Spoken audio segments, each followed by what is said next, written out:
Hi, I'm Andrew Armstrong and welcome to the Back Office Teardown Lab. I have this doohickey here which is a bit like it's a battery optimizer, which is basically a battery charger that you leave permanently connected, and it doesn't work. And I've checked the fuse and the fuse is saying it's good, so rather than just have it sitting around and me wondering whether or not it's still alive, I'm just going to have a look inside and find out once and for all. Now, the reason I would like this to be working is because I'm working on some cars that need their power hooked up more or less all the time while you're working on them, because they'll drain their battery pretty quickly. Lots of electronic systems, and when you're doing diagnostics on electronics, of course, you might be there for hours, and in fact maybe even days. So this would be quite useful to have right now. So just popping the lid. Ooh, let's see what awaits us, what crustiness awaits us. Kinushin Industrial. So far I'm not seeing, I was sort of just hoping so far just to see a fuse inside here, but I'm not seeing a fuse. So time to get it on the deck. Try to flatten it out. There we go. Let's have a look-see insidey and see if there's anything we can spot. So there's your big old transformer, and then just some standard sort of electronic wizardry. Electrolytic, which looks okay, it's not blown up. Adjustment there. A couple of diodes, transistors, nothing too fusey, so that's not looking good. It's not looking good for this in terms of that it might not be easily repairable, which means one might never bother repairing it because they're pretty reasonably priced anyway. So we could test, actually, we could apply power to here and actually test there, see what we get, but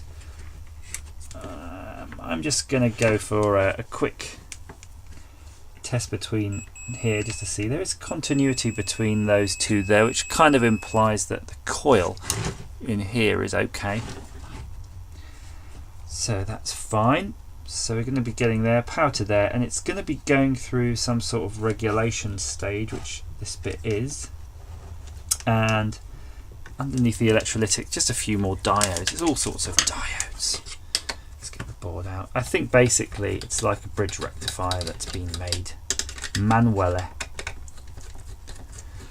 So this sort of thing, if you're ever doing these sort of projects and you've got kids, be very cautious because they might run in and mess around and plug something in that you've got the lid off on, and that would end in disaster, no doubt. Like an episode of Casualty. So just prising it all apart a little bit more. Again, it's a shame I can't bend that electrolytic up a bit more, but that's fine. Really hoping to just sort of see something, but the only thing I can see is a bit of ottness around here. You can see that sort of darker there, so that sort of big old regulator thing. And it's an LM317T. To be honest, that would probably be the first thing I would change, just that reg. The 317T, not sure what the spec is, but it's probably an adjustable one. And if anything's going to get hot on there, it's that, and that's pretty much, apart from sort of diodes, passives, and a few ICs, which pretty much describes any circuit in existence. There's not much else on there. There is a 12-volt regulator right here that's not doing anything, and I'm a bit reluctant to sort of hook this up to the mains and start probing. To be honest, I'm not feeling very confident this morning in mains debugging. Although I think I could be convinced. Let's set this up and try to do it somewhat safely. So just unwrapping, tap and unwrap. We've got the power lead here. Put that there. So if you're ever working on mains, of course, well, one, if you can avoid it, don't. Two, try to be a little bit cautious in what you're doing and how you're doing it. And make sure you're using isolated things. So if you've got a bench voltmeter, for example, be careful hooking that up because you might blow that up. If you've got a bench oscilloscope, again, careful hooking it up, you might blow it up. you want something which is totally independently referenced. I'm going to put that there. So now nothing, you can see it's all pretty stable. And there's the plug. So I'm going to plug that in. And it's on a, you can't see it, but it's on a supply that's sort of switched on the bench. So it does give me the opportunity to hit one switch and kill anything if it all goes a bit Pete-tong.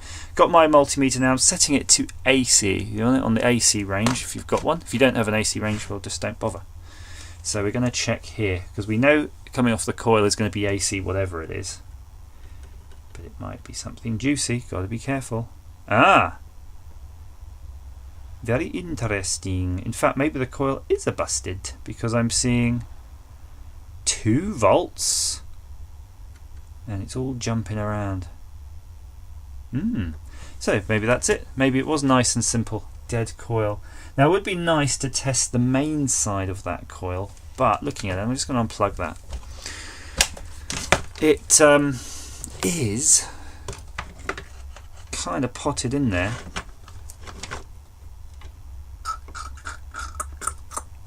There's no real way of testing that. What I might do though is just unsolder it totally, unsolder the transformer totally, because that way we can just measure the resistance across here directly.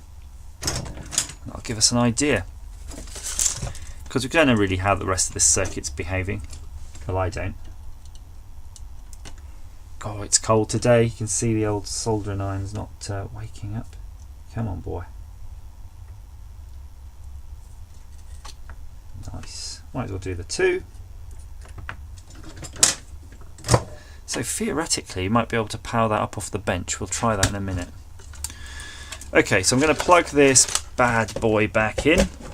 It's in and it's on. Setting our range to AC again. Again, be careful now that we've got these loose wires. It's going to be a bit harder to probe.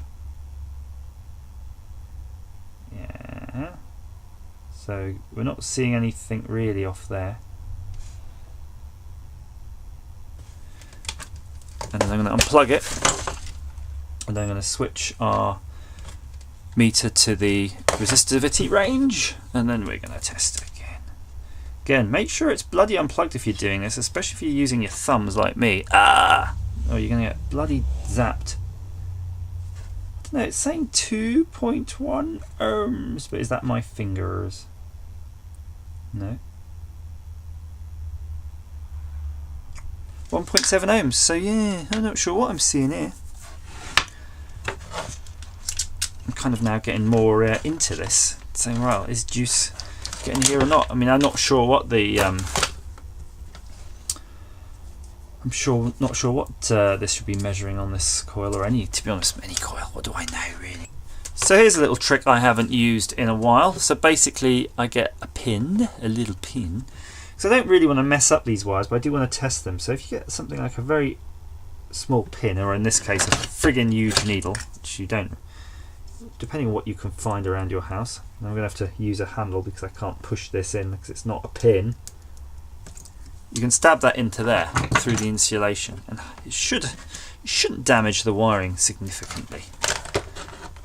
And then that way we can check for continuity. So I'm getting continuity between each end of the wire. You can see from that end of the plug. There we go, neutral to neutral. And you can see there the damage there is pretty minimal. You could wrap a bit of tape on it or just pinch it up, pinch that hole up. Let's get it in there. Again, don't do this though if it's a single core wire like you might find on the installation wire in your house, because that's going to be a single core and your pin is really not likely to push its way through those. Let's test the other side. Yep, that's it. So I guess this thing is probably buggered. That's the upshot of this whole experiment. That kind of sucks. No idea what the sort of winding is on these things here. Input 230 volts, output 15 volts. So I'm guessing this would be a 15 volt output. That's, you know, there, maybe, who knows. So that's fine.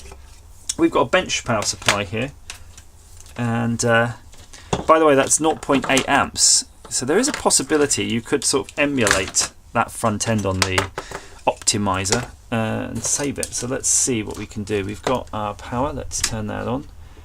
Wang it up. Let's give it the full 15 full current output. Now remember, this is a regulated one, so I don't know which way round. You know, it's expecting an AC, but we might get away with just a DC if we hold it in the right direction. Who knows? Hooray! And there we go. Let's see if my theory, maybe it should just work either way. It really should. No. Yeah, I don't know. I have to look at a rectifier circuit because, yeah, in my experience, it doesn't work both ways. So, cool. Excellent. Excellent stuff. So that's coming on. Let's see what those LEDs mean.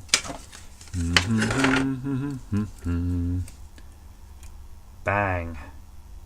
So it's just on at the moment. It's not saying polarity warning, anything like that. So given the right parameters, one could go on RS then and figure out what coil you need there, what transformer to give you a 15 volts output, and then replace that. I, for the moment, don't know what I'm going to do. I might just put a jack on the back, you know, of this box, a DC jack, and see if I can find a laptop power supply or something that will do the trick. I know it's 2 boxes, but yeah, I've got laptop power supplies lying around, so at least I can still get this chargy thing and I can keep the car on charge. Hope that's been of some interest to you. I don't think it's been much use, but it might be certainly of some interest to you. And what you can do, I suppose, if your Optimiser has broken, what can I say? Just have an experiment with that. Looking at that, so just output 12 volts, 0.6 amps. So yeah, it's obviously, it does sound like it's doing a regulation down. So it's taking the 15, it's doing a big regulation down and all this sort of stuff, rectification, and then it's going through this 12 volts. And look, it's only a teeny little one. There's no heat sink on that bad boy, so all the heat is getting generated from the main side. Yeah, thank you very much for watching, everybody. Bye bye.